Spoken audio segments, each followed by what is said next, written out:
Assalamualaikum warahmatullahi wabarakatuh. Selamat siang semua. Perkenalkan, nama saya Septu Mero. Nama saya Alvina Merawati. Saya Maulida Rahmani. Saya Rehta Riwanti. Beradanya kami di sini semua untuk memenuhi tugas UAS Komunikasi Bisnis, yaitu tentang bagaimana cara berkomunikasi antar pribadi dengan baik. Di sini kami menggunakan cara berpresentasi dengan materi komunikasi lisan. Di sini kami sudah meng-share materi yang akan pertama dijelaskan oleh Alvina. Alvina Meira, silahkan. Mari kita mulai. Komunikasi lisan. Apa sih komunikasi lisan itu? Komunikasi lisan merupakan saluran yang paling banyak digunakan dalam dunia bisnis. Tapi komunikasi lisan itu nggak cuma dalam dunia bisnis aja. Kalian selama ini kan komunikasi secara langsung atau tidak langsung. Yang pertama ada telepon rumah maupun telepon genggam. Tapi zaman sekarang banyak yang menggunakan handphone. Soalnya penting banget sih untuk sekarang pakai telepon karena kita bisa berkomunikasi secara jarak jauh. Terus yang kedua ada tatap muka. Tatap muka itu sama aja kayak komunikasi secara langsung. Bisa juga kita sedang belajar atau ngajar-mengajar, terus dosen dengan mahasiswa, guru dengan murid, meeting dengan klien, dan sejenisnya.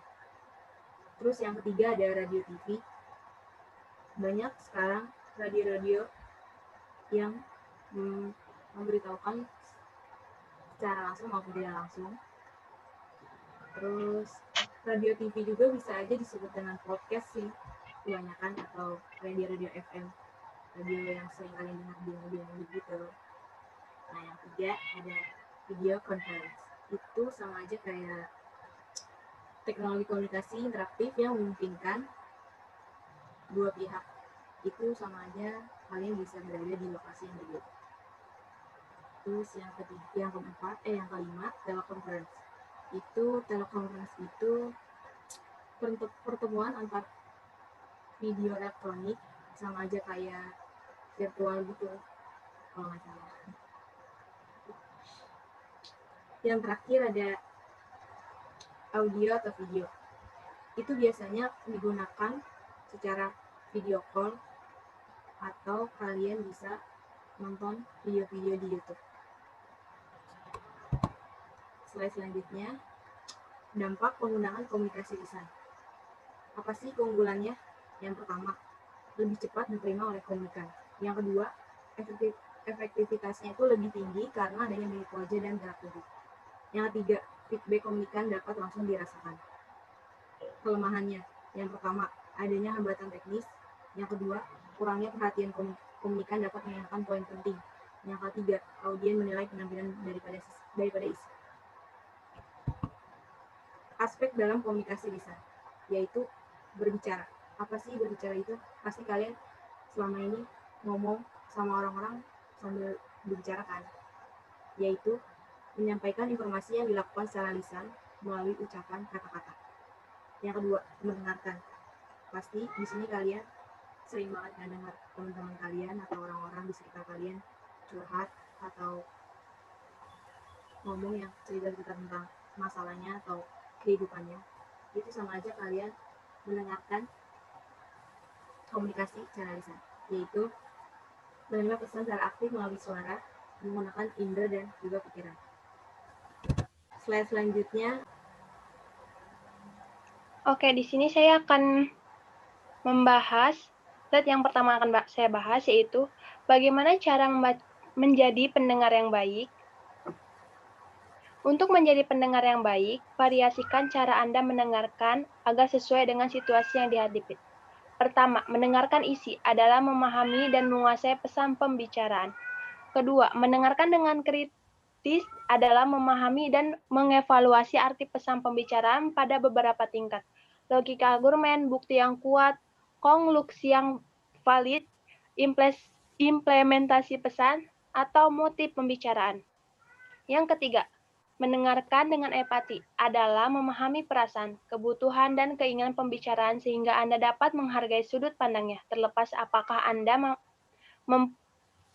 mempunyai perspektif yang sama. Slide selanjutnya. Proses mendengarkan. Pertama, menerima, yaitu menerima suara melalui indera pendengaran. Kedua, menginterpretasikan, memberikan arti dari suara yang dapat dilakukan menurut nilai, harapan, kebutuhan, dan sejarah pribadi. Ketiga, mengingat, menyimpan dalam memori, yaitu buku catatan sementara dalam otak. Keempat, mengevaluasi pesan dalam menerapkan keterampilan berpikir kritis. Kelima, merespon. Mereaksi bisa dalam bentuk umpan balik lisan, tepuk tangan, tertawa, atau diam, baru kemudian mungkin bertindak berdasarkan apa yang Anda dengar. Slide selanjutnya. Perbedaan pendengar yang efektif dan tidak efektif. Pendengar efektif. Mendengar secara aktif, mencatat dengan cermat dan lengkap, sering melakukan kontak mata dengan pembicaraan, dan lain-lain. Pendengar yang tidak aktif, mendengar dengan pasif, tidak mencatat atau mencatat sembarangan, melakukan sedikit atau tidak melakukan kontak mata. Terima kasih. Slide selanjutnya akan dipresentasikan oleh Maulida Rahmani. Baik. Selanjutnya presentasi bisnis. Presentasi merupakan menjual gagasan atau selling ideas, yaitu komunikasi praktis yang bersifat inovatif dan persuasif dalam menguraikan informasi secara jelas dan disertai suatu ajakan agar pesan atau gagasan itu diterima khalayak. Presentasi bisnis dapat berupa laporan kemajuan, wawancara media, presentasi penjualan, proposal proyek, dan lain-lain. Slide selanjutnya, tujuan presentasi. Ada presentasi persuasif. Tujuannya untuk menyampaikan pesan bisnis kepada audiens untuk mendapatkan umpan balik. Presentasi jenis ini biasanya banyak memberikan data dan informasi. Ada presentasi persuasif, yaitu untuk mengajak audiens melakukan sesuatu atau percaya terhadap sesuatu sesuai yang dikehendaki presenter. Slide selanjutnya, rapat. Rapat merupakan pertemuan dua orang atau lebih untuk membicarakan atau merundingkan suatu masalah. Rapat memiliki tujuan, dibedakan menjadi tiga. Ada rapat informasional, rapat pengambilan keputusan, dan rapat perundingan. Selanjutnya, safety. Baik, terima kasih Alvina Maulida. Sebelum merencanakan sebuah rapat, sebelum melakukan sebuah rapat, tentu kita harus melakukan sebuah perencanaan.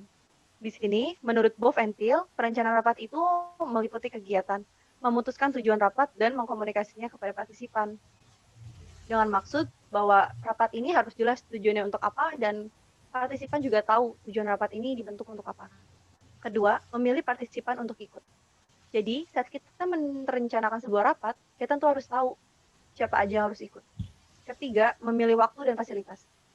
Dengan maksud, saat kita mau mengadakan rapat, kita harus tahu dulu waktunya yang tepat tuh kapan. Dan fasilitas itu seperti gedung, tempat duduk, dan lain-lainnya. Dan yang terakhir adalah menyusun agenda. Maksudnya adalah perencanaan acara dari awal sampai akhir rapat. Slide selanjutnya. Setelah kita merencanakan rapat, tentulah ada penyelenggaraan rapat. Dalam penyelenggaraan rapat ini, ada kegiatan-kegiatan harus kita perhatikan seperti undangan rapat, urutan pelaksanaan rapat, pengaturan ruangan rapat, perlengkapan rapat, akomodasi, kesehatan. Slide selanjutnya. Suara. Saat kita berkomunikasi, apalagi secara lisan, suara ini sangat penting. Suara ini didefinisikan dengan P-verse. P itu projection atau proyeksi atau arahan. Maksud arahan di sini suara kita harus terlantang karena audiens yang di belakang harus dengar suara kita. Yang kedua itu artikulasi, artinya kejelasan makna. Karena jika audiens itu salah menangkap arti, tentu audiens akan salah memaknainya juga. Yang ketiga, pronunciation atau pengucapan. Maksudnya di sini kita harus memberikan beda tekanan atau kerasan suara. Memang jika kita menurut itu penting, berarti kita harus mengucapnya agak lebih keras dan ada tekanannya. Yang kelima itu repetition atau pengulangan. Maksudnya di sini pengulangan itu kita tuh jangan ragu-ragu untuk mengulangi kata yang menurut kita itu penting gitu loh. Terus yang terakhir itu ada kecepatan. Maksudnya kecepatan di sini tuh seperti saat kita bersuara, apabila kita lambat ataupun pelan, pasti audiens itu mendengarnya sangat bosan kan. Tapi jika kecepatan kita terlalu tinggi juga, audiens akan tidak mengerti apa yang kita bicarakan. Dan tadi yang ketinggalan itu tentang pronunciation atau lafal ucapan. Maksudnya lafal ucapan itu seperti ada beberapa kata-kata yang susah, seperti profesionalisme, itu sebagian orang sangat susah untuk mengucapannya. Jadi sebelum kita bersuara, kita harus bisa melafalkan dengan baik. Sekian dari presentasi yang kami jabarkan. Apabila ada pertanyaan, silahkan dengan cara meraise hand. Silahkan, ada yang mau bertanya?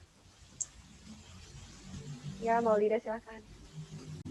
Mau tanya, menurut Anda komunikasi manakah yang lebih efektif, antara lisan atau tulisan? Terima kasih. Sebelumnya mau saya ingin menjawab pertanyaan dari saudari Maria. Menurut saya pribadi, lebih penting komunikasi secara lisan. Kenapa? Karena secara langsung itu lebih dapat feel-nya, terus juga kita tahu melihat mimik muka dia pas komunikasi secara langsung dengan kita. Jadi misalkan kalian berbicara dengan lawan kalian itu secara lisan. Nah, jadi pentingnya menurut saya komunikasi secara lisan, yaitu tadi alasannya. Terima kasih. Apakah ada yang bertanya lagi? Sebelumnya saya ingin bertanya. Untuk pertanyaannya yaitu, bagaimana cara mengembalikan perhatian audiens yang hilang di tengah-tengah acara? Sini saya akan menjawab pertanyaan dari Alvina. Ada 4 hal ketika audiens presentasi mulai hilang fokus. Yang pertama, berpindah tempat. Terdapat banyak cara yang bisa dilakukan. Kita lakukan untuk menarik perhatian audiens, salah satunya dengan melakukan interaksi. Yang kedua, mengatur kecepatan suara, berbicara dengan nada yang merupakan hal yang monoton. Ketiga, berhenti sejenak dan memberikan pertanyaan. Keempat, menambah cerita. Sekian dari jawaban saya. Baik, terima kasih Rehta. Apakah ada yang bertanya lagi? Di sini Baik, saya jika akan tidak, menambahkan pertanyaan. oh iya. Pertanyaannya itu, menurut Anda, apa boleh seorang audiens memotong pembicaraan si pembicaraan pada saat rapat komunikasi? Baik, terima kasih Rehta atas pertanyaannya. Jadi menurut saya, walaupun kita tidak dalam berpresentasi, dalam berbicara sesama juga memotong itu sangat tidak baik, bukan? Jadi ada alangkah baiknya kita menunggu, karena nanti akan disediakan sesi tanya seperti sekarang ini. Terima kasih. Di sini saya agak sedikit mau bertanya soal tadi ada yang menjelaskan tentang rapat dan presentasi. Sebenarnya apa sih perbedaan yang signifikan antara mereka berdua itu?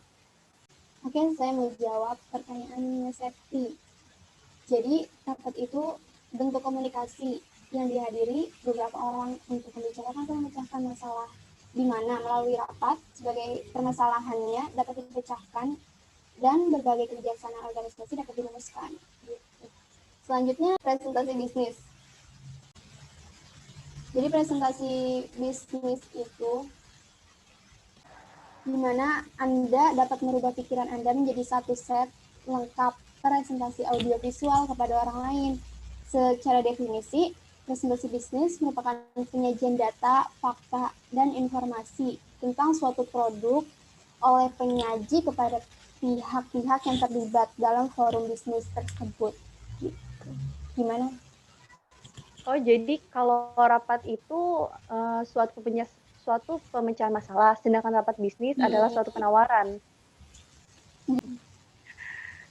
Baik, terima kasih atas pertanyaan dan jawabannya. Iya. Sekian dari kami, apabila ada kurangnya mohon dimaafkan. Wassalamualaikum warahmatullahi wabarakatuh.